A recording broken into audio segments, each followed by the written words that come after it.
Peak ಅವರನ್ನೇ ನೋಡಿಕೊಂಡು ಈ ರೀತಿ ಕಾರನ್ನ ಸ್ಫೋಟ ಮಾಡಿದ್ರ ಅನ್ನೋ ಪ್ರಶ್ನೆ. 3 ಗಂಟೆಗಳ ಕಾಲ ಅಲ್ಲೇ ನಿಂತಿತ್ತು ಕಾರು, ಪಾರ್ಕಿಂಗ್ ಪ್ಲೇಸ್ನಲ್ಲಿ ನಿಂತಿತ್ತು. 3:19ರ ವೇಳೆಗೆ ಕೆಂಪುಕೋಟೆಯ ಬಳಿ ಕಾರ್ ಎಂಟ್ರಿ ಆಗುತ್ತೆ. ಪಾರ್ಕಿಂಗ್ ಏರಿಯಾದಲ್ಲಿ 3 ಗಂಟೆ ನಿಂತಿದ್ದ ಕಾರು ಜನರು ಹೆಚ್ಚಾಗಿ ಬರಲಿ ಅಂತ ಕಾದು ನಂತರದಲ್ಲಿ ಸ್ಫೋಟ ಮಾಡಿದ್ರ ಅನ್ನೋ ಅನುಮಾನ ಇದೀಗ ಕಾಡ್ತಾ ಇದೆ. ಅಲ್ಲಿವರೆಗೂ ಕೂಡ 3 ಗಂಟೆಗಳ ಕಾಲ ಅಲ್ಲಿ ಕಾದು ನಿಂತಿದ್ದು ಯಾಕೆ, ಯಾರಿಗೋಸ್ಕರ ವೆಯ್ಟ್ ಮಾಡ್ತಾ ಇದ್ರು? ಎಲ್ಲರೂ ಕೂಡ ಕೆಲಸ ಕಾರ್ಯವನ್ನು ಮುಗಿಸಿ ಮನೆಗೆ ಹೊರಡುವಂತಹ ಸಮಯ ಅದು, ಸಂಜೆ ಹೊತ್ತು. ಹೆಚ್ಚಿನ ಸಂಖ್ಯೆಯಲ್ಲಿ ಜನರು ಬರ್ತಾರೆ.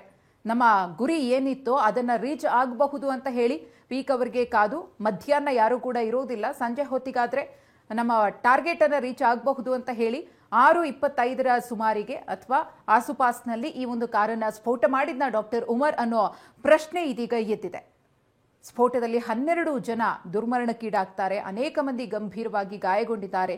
ಜೀವನ್ಮರಣ ಹೋರಾಟವನ್ನು ನಡೆಸ್ತಾ ಇದ್ದಾರೆ. 12 ಜನರನ್ನ ಕಳ್ಕೊಂಡು ಕುಟುಂಬಗಳು ಕಣ್ಣೀರನ್ನ ಹಾಕ್ತಾ ಇವೆ. ತಮ್ಮದಲ್ಲದ ತಪ್ಪಿಗೆ ದೇಹಗಳು ಛಿದ್ರವಾಗಿ ಬಿದ್ದಿದ್ವು, ಚೆಲ್ಲಾಪಿಲ್ಲಿಯಾಗಿ ಬಿದ್ದಿದ್ವು. ಕಾರು ಸ್ಫೋಟದಿಂದ ಆದಂತಹ ದುರ್ಘಟನೆ ಅಂತ ಹೇಳಿ ಎಲ್ಲರೂ ಕೂಡ ಒಂದು ಕ್ಷಣ ಅಂದುಕೊಂಡಿದ್ರು. ಆದರೆ ಅದರ ತೀವ್ರತೆ ಹೆಚ್ಚಾಗ್ತಾ ಹೋದ ಹಾಗೆ ಮತ್ತು ಸ್ಥಳದಲ್ಲಿ ಅಧಿಕಾರಿಗಳು ಬಂದು ಪರಿಶೀಲನೆ ಮಾಡಿದಾಗ ಸಿಕ್ಕಂತಹ ಸ್ಫೋಟಕಗಳಿರಬಹುದು ಅಥವಾ ಜೀವಂತ ಗುಂಡಿರಬಹುದು, ಇದರ ಹಿಂದೆ ಉಗ್ರರ ಕೈವಾಡ ಇದೆ ಅನ್ನೋದನ್ನ ಸಾರಿ ಹೇಳುತ್ತೆ. ಎಲ್ಲವನ್ನ ಪ್ಲಾನ್ ಮಾಡ್ಕೊಂಡು ಬಂದು ಈ ರೀತಿ ಸ್ಫೋಟವನ್ನ ಮಾಡಿದ್ರ ಅಥವಾ ಇವರ ಸ್ಫೋಟದ ಪ್ಲೇಸ್ ಇದೆಯಲ್ಲ, ಟಾರ್ಗೆಟ್ ಪ್ಲೇಸ್, ಅದು ಬೇರೆನೇ ಆಗಿತ್ತ? ಈಗ ಸ್ಫೋಟಕಗಳನ್ನು ವಶಕ್ಕೆ ಪಡೆದ್ರು, ಒಂದಷ್ಟು ಮಂದಿ ವೈದ್ಯರನ್ನ ಬಂಧಿಸಿದ್ರು. ಅವರ ಜೊತೆಗೆ ನಮಗೂ ಕೂಡ ಲಿಂಕ್ ಇದೆ ಅನ್ನೋದು ಗೊತ್ತಾಗಿ ಇನ್ನು ಕೈಗೆ ಸಿಕ್ಕಿದ್ರೆ ಉಳಿಗಾಲ ಇಲ್ಲ ಅಂತ ಹೇಳಿ ತಮ್ಮ ಪ್ಲಾನ್ ಅನ್ನ ಈ ರೀತಿಯಾಗಿ ಅವರು ಎಕ್ಸಿಕ್ಯೂಟ್ ಮಾಡಿದ್ರ ಅನ್ನೋ ಅನುಮಾನ. ಇಡೀ ದೇಶವನ್ನ ಬೆಚ್ಚಿ ಬೀಳಿಸಿದೆ ನಿನ್ನೆ ಸಂಜೆ ಸಂಭವಿಸಿದಂತಹ ದೆಹಲಿ ಕಾರು ಸ್ಫೋಟ. ಇದಕ್ಕೆ ಸಂಬಂಧಪಟ್ಟಂತೆ ನಾಳೆ ಮೋದಿ ನೇತೃತ್ವದಲ್ಲಿ ಉನ್ನತ ಮಟ್ಟದ ಸಭೆ ಇದೆ. ಭದ್ರತಾ ಪಡೆ ಮುಖ್ಯಸ್ಥರ ಜೊತೆ ಪ್ರಧಾನಿ ಸಭೆಯನ್ನು ನಡೆಸಲಿದ್ದಾರೆ. ದೆಹಲಿ ಸ್ಫೋಟ ಮತ್ತು ಈ ಪ್ರಕರಣಕ್ಕೆ ಸಂಬಂಧಪಟ್ಟಂತೆ ತನಿಖೆಯ ಬಗ್ಗೆ ಮೋದಿ ಮಾಹಿತಿ ಪಡಿತಾರೆ. ಕೇಂದ್ರ ಗೃಹ ಸಚಿವ ಅಮಿತ್ ಶಾ ಜೊತೆಗೆ ರಕ್ಷಣಾ ಸಚಿವ ರಾಜನಾಥ್ ಸಿಂಗ್, ಭದ್ರತಾ ಪಡೆಯ ಹಿರಿಯ ಅಧಿಕಾರಿಗಳು ಈ ಸಭೆಯಲ್ಲಿ ಭಾಗಿಯಾಗಲಿದ್ದಾರೆ. ಇವತ್ತು ಕೇಂದ್ರ ಗೃಹ ಸಚಿವ ಅಮಿತ್ ಶಾ ಸಭೆ ಮೇಲೆ ಸಭೆ ನಡೆಸಿದ್ರು. ಇದರ ಬಗ್ಗೆ ತನಿಖೆ ಯಾವ ಹಂತಕ್ಕೆ ಬಂದಿದೆ ಅನ್ನೋದು ಮಾಹಿತಿ ಪಡ್ಕೊಂಡಿದ್ದಾರೆ. ಈಗ ಭದ್ರತಾ ಪಡೆ ಮುಖ್ಯಸ್ಥರ ಜೊತೆ ನಾಳೆ ಪ್ರಧಾನಿ ಮೋದಿ ಸಭೆಯನ್ನು ನಡೆಸಲಿದ್ದಾರೆ. ದೆಹಲಿ ಸ್ಫೋಟ ಮತ್ತು ಅದರ ತನಿಖೆಯ ಬಗ್ಗೆ ಪ್ರಧಾನಿಗೆ ಮಾಹಿತಿಯನ್ನು ಅಧಿಕಾರಿಗಳು ನೀಡ್ತಾರೆ. ಬಹಳ ದೊಡ್ಡ ಆಘಾತ ತಂದಿದೆ. ಈ ರೀತಿ 12 ಮಂದಿಯನ್ನ ಬಲಿ ಪಡೆದಿರುವಂತಹ ಸ್ಫೋಟ ಇದೆ. ಅದು ಕೂಡ ಕೆಂಪುಕೋಟೆ ಬಳಿಯಲ್ಲಿ ಸಂಭವಿಸಿರುವಂತಹ ಸ್ಫೋಟ. ರಾಷ್ಟ್ರ ರಾಜಧಾನಿಯಲ್ಲೇ ಇಂಥದ್ದೊಂದು ಉಗ್ರ ಕೃತ್ಯವನ್ನ ನಡೆಸಿದ್ದಾರೆ ಅಂತಂದ್ರೆ ಇದರ ಹಿಂದೆ ಯಾರಿದ್ದಾರೆ, ಇದರ ಜಾಲ ವ್ಯಾಪ್ತಿ ಎಲ್ಲಿ ಹರಡಿದೆ?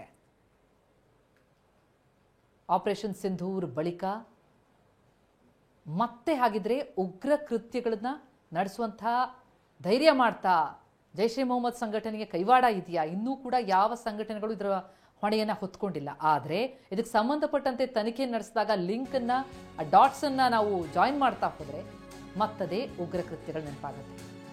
ಇನ್ನು ವೈದ್ಯ ಶಾಹೀನ್ ಮನೆಯಲ್ಲಿ ದಾಖಲೆಗಳನ್ನ ಸೀಸ್ ಮಾಡಲಾಗಿದೆ. ಒಂದಿಷ್ಟು ದಾಖಲೆಗಳನ್ನ ಸೀಸ್ ಮಾಡಿಕೊಂಡಿದ್ದಾರೆ ATS ಅಧಿಕಾರಿಗಳು. ಕಳೆದ 1.5 ಗಂಟೆಯಿಂದ ಮನೆಯಲ್ಲಿ ಶೋಧ ಕಾರ್ಯ ನಡೀತಾ ಇದೆ. ಬಾಡಿಗೆ ಮನೆ ಗೇಟ್ ಅನ್ನ ಹಾಕಿ ತಂಡ ಒಳಗಡೆ ಹೋಗಿದೆ. ಶಾಹೀನ್ ಬಾಡಿಗೆ ನಿವಾಸದ ಹೊರಗಡೆ ಬಿಗಿ ಭದ್ರತೆಯನ್ನ ಕಲ್ಪಿಸಲಾಗಿದೆ. ಶಂಕಿತ ಉಗ್ರೆ ಆಗಿರುವಂತಹ ವೈದ್ಯ ಶಾಹೀನ್ ಆಕೆಯ ನಿವಾಸದ ಮೇಲೆ ದಾಳಿಯನ್ನ ಮಾಡಿ ಪರಿಶೀಲನೆಯನ್ನ ಮಾಡಿದಾಗ ಒಂದಷ್ಟು ಮಹತ್ವದ ದಾಖಲೆಗಳು ಸಿಕ್ಕಿದೆ. ಶಸ್ತ್ರಾಸ್ತ್ರಗಳು ಕೂಡ ಪತ್ತೆಯಾಗಿದೆ ಅನ್ನೋದು ಗೊತ್ತಾಗಿದೆ. ಆ ದಾಖಲೆಗಳನ್ನ ಪರಿಶೀಲನೆ ಮಾಡ್ತಿದ್ದಾರೆ. ಹೊರಗಡೆ ಬಿಗಿ ಭದ್ರತೆಯನ್ನ ಕಲ್ಪಿಸಲಾಗಿದೆ. ಡಾಕ್ಟರ್ ಶಾಹೀನ್ ಹಿನ್ನೆಲೆಯೂ ಕೂಡ ಬಹಳ ಭೀಕರವಾಗಿದೆ. ಈಗಾಗಲೇ ಹೇಳ್ದಂಗೆ ವೃತ್ತಿಯಲ್ಲಿ ಆಕೆ ವೈದ್ಯೆ ಆದರೂ ಕೂಡ ಆಕೆಯ ಕಾಯಕವೆಲ್ಲವೂ ಕೂಡ ಕಂಪ್ಲೀಟ್ ಆಗಿ ತನ್ನನ್ನು ತಾನು ತೊಡಗಿಸಿಕೊಂಡಿದ್ದು ಈ ಉಗ್ರ ಕೃತ್ಯಗಳಲ್ಲಿ ಅನ್ನೋದು ಗೊತ್ತಾಗ್ತಾ ಇದೆ. ಜೈಷ್ ಇ ಮೊಹಮ್ಮದ್ ಸಂಘಟನೆಯ ಜೊತೆಗೂ ಕೂಡ ಆಕೆಗೆ ಲಿಂಕ್ ಇತ್ತು. ಇಲ್ಲೂ ಕೂಡ ಆ ಒಂದು ಉಗ್ರ ಚಟುವಟಿಕೆಗಳನ್ನು ದೊಡ್ಡ ಮಟ್ಟದಲ್ಲಿ ವ್ಯಾಪಿಸಬೇಕು ಅನ್ನೋ ದುರುದ್ದೇಶ ಇತ್ತು. ಒಂದಷ್ಟು ಮಂದಿಯನ್ನ ಸಂಘಟನೆಗೆ ಸೆಳಿಬೇಕು ಅಂತಾನು ಈಕೆ ಅಂದುಕೊಂಡಿದ್ಲು ಅನ್ನೋ ವಿಚಾರಗಳು, ಸ್ಫೋಟಕ ಸತ್ಯಗಳು ಇದೀಗ ಬಯಲಾಗಿದೆ. ಆಕೆ ಲಕ್ನೋದ ಧೌಜ್ ಗ್ರಾಮದಲ್ಲಿ ಬಾಡಿಗೆ ಮನೆಯಲ್ಲಿ ಇದ್ಲು. ಆ ಒಂದು ಬಾಡಿಗೆ ಮನೆಯ ಮೇಲೆ ಅಧಿಕಾರಿಗಳು ದಾಳಿಯನ್ನು ನಡೆಸಿ ಪರಿಶೀಲನೆಯಲ್ಲಿ ತೊಡಗಿದ್ದಾರೆ.